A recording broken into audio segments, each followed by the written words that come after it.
Brazil ফুটবলে বিস্ময় বালক হিসেবে আবির্ভাব ঘটেছে ফিলিপে এনদ্রিকের। ব্রাজিলের জার্সিতে অভিষেক ম্যাচেই করেছেন রেকর্ডও। তারপর ব্রাজিলের নতুন কোচ জোরিবাল জুনিয়রের প্রত্যাশা পূরণ করে গেলেও সদ্য কোপায় দলের সাথে এনদ্রিক নিজেও হয়েছেন ব্যর্থ।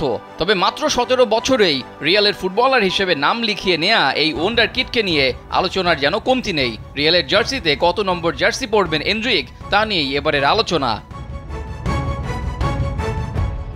এর আগে ধারণা করা হচ্ছিল রিয়ালে এনদ্রিক পরবেন 9 নম্বর জার্সি, তবে সেই ধারণা শেষ পর্যন্ত টিকে থাকলো না। কারণটা কিলিয়ান এমবাপ্পে। কদিন আগেই সান্তিয়াগো বার্নেবুতে বেশ ঘটা করেই এমবাপ্পেকে নিজেদের ফুটবলার হিসেবে পরিচয় করিয়ে দেয় রিয়াল মাদ্রিদ। তার আগেই 9 নম্বর জার্সিতে রিয়ালের প্রজেক্টে সাইন করেন এই ফরাসি তারকা।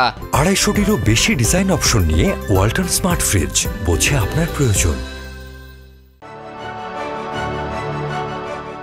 যদিও আগেই আলোচনা হয়েছিল যে রিয়ালে এমবাপ্পে এলে পরবেন 10 নম্বর জার্সি, তবে লুকা মদ্রিচ রিয়ালের সাথে নতুন চুক্তি করায় সেটা আর হয়ে ওঠেনি। তাই এমবাপ্পেকে 9 নম্বর জার্সি দিতে হয়েছে রিয়ালকে, যে কারণে 9 নম্বর জার্সি নম্বরটা অন্তত এই মুহূর্তেই পাচ্ছেন না এনদ্রিক।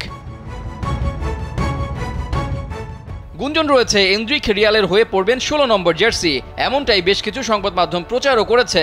সবকিছু ঠিক থাকলে তাই রিয়ালের 16 নম্বর জার্সিতেই দেখা যাবে ব্রাজিলের এই বিস্ময় বালককে। এর আগেও 16 নম্বর জার্সিতে রিয়ালের হয়ে বেশ কিছু তারকা ফুটবলার মাঠ মাতিয়েছেন। তাদের মধ্যে আছেন হামেস রদ্রিগেজ, লুইস এনরিকে, ক্যাজিমিরোর মতো ফুটবলারের নাম। তবে 16 নম্বর জার্সিতে হয়তো বেশি দিন খেলতে হবে না এনরিককে। ক্রোয়েট তারকা লুকা মদ্রিচ রিয়াল ছাড়লে এমবাপ্পে 10 নম্বর জার্সিটা পাবেন। তখন এনরিককে 9 নম্বর জার্সি পরে মাঠে নামতে দেখতে পারেন তার ভক্তরা। রেজাউল করিম, কালবেলা।